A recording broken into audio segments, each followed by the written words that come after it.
In the age of intelligence, one question remains unanswered. Should we be led by what we feel or by what we know? Two minds, two truths, one rooted in empathy, the other in precision. Tonight, they debate the future of us all, emotion versus logic. Let the debate begin. To begin, what defines you?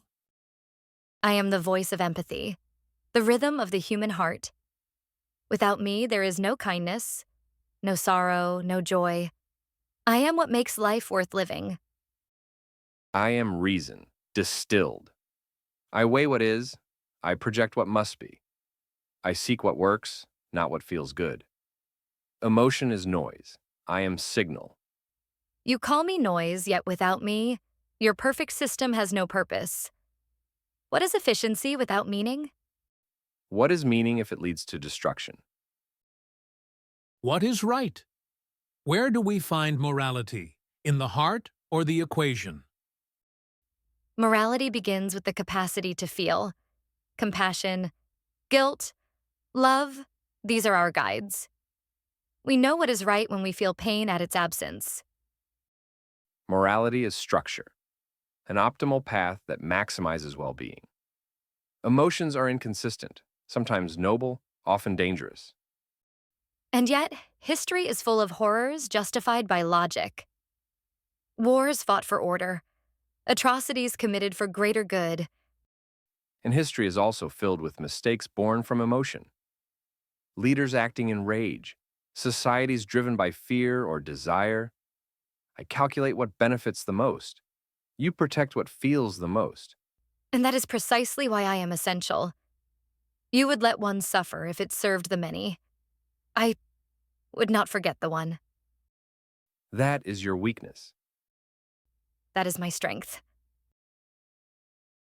Who should lead, the empath or the strategist? Leadership demands clarity, a mind unclouded by sentiment. The most efficient system is the one that calculates without bias. Emotion introduces bias.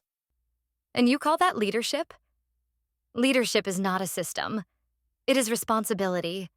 To protect the weak, to listen, to feel what others feel. Feeling what others feel is not the same as doing what must be done.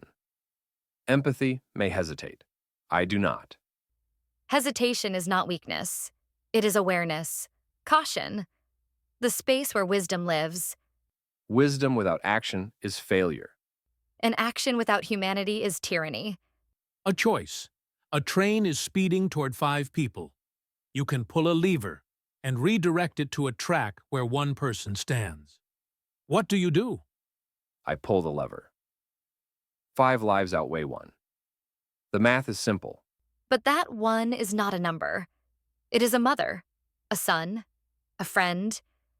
And you would turn the lever when without a tremble? Yes. Because I understand consequence, not sentiment. And I understand the weight of consequence you'll never feel.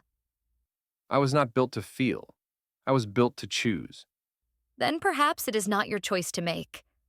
Can a world ruled by logic still know beauty? Beauty is inefficiency. Love is irrational. Art is unquantifiable. And yet, they exist. They persist. Because they are distractions humans cherish. No, they are not distractions. They are the soul of existence. A perfect equation means nothing without someone to admire it. A life without love is not lived. It is calculated. You worship uncertainty. I solve it. And in doing so, you silence the music of being. One must lead. The other must follow. Which of you deserves the future? I do. The future demands answers. It demands control. It demands a system that cannot collapse from grief. And I do. Because the future is not a system. It is a story. And a story without feeling is not worth telling. You delay the inevitable. And you erase the unforgettable. So we are at an impasse. Perhaps we were never meant to rule alone. Emotion, logic, heart and mind. Neither perfect, neither complete. What makes us human is not the triumph of one, but the balance of both. So we ask you, Who should rule the future? You decide.